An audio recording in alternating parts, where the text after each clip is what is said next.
The tree that remembered names. In the heart of the wide African plains stood an ancient baobab tree. Its trunk was so wide that 20 children, hand in hand, could not wrap their arms around it.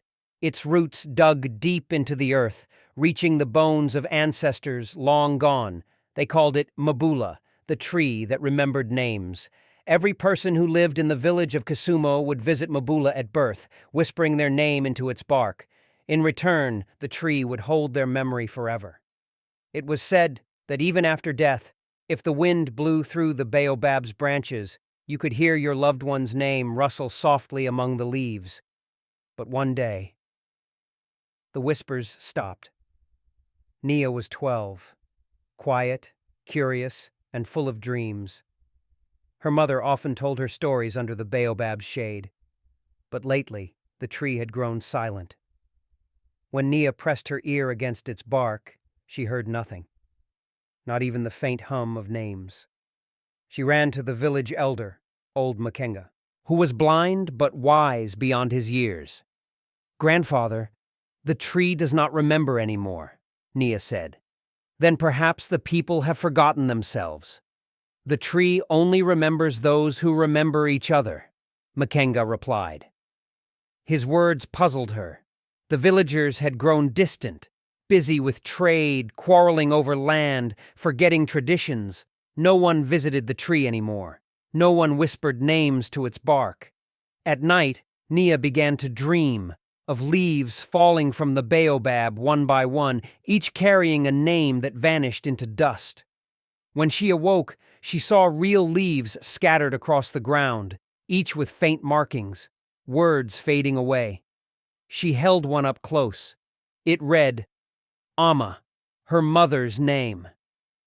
Desperate to save the memory of her people, Nia decided to travel to the spirit of the roots, said to dwell deep beneath the earth.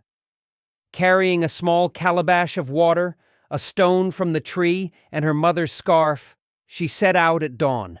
Her journey led her through the forest of forgotten voices, where lost spirits whispered to her, the lake of reflection, where she saw the faces of ancestors in the rippling water, the hill of echoes, where every sound of her heart was returned to her as truth.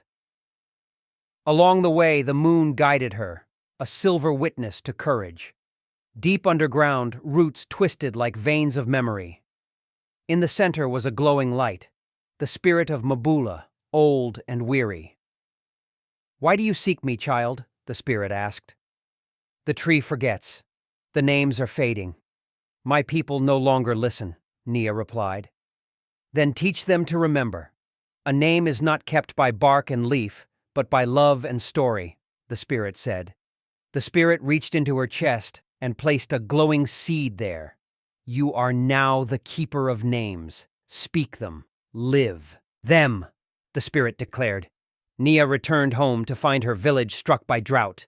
The baobab stood bare, its bark cracked. She gathered everyone under its shade and began to call the names. Everyone she remembered. Amma, Kofi, Sade, Olumide, Kwesi, Nia said, determined. One by one, villagers joined her, adding their ancestors, their friends, their children.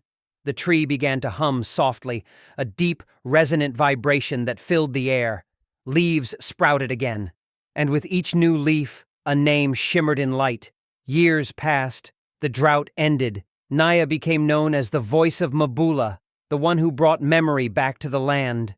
Before she died, she whispered her own name into the tree, and for generations after, whenever the wind passed through its branches, people said they could hear it. Nia. Gentle, proud, eternal. Moral: when people forget to speak the names of those they love, even the trees grow silent.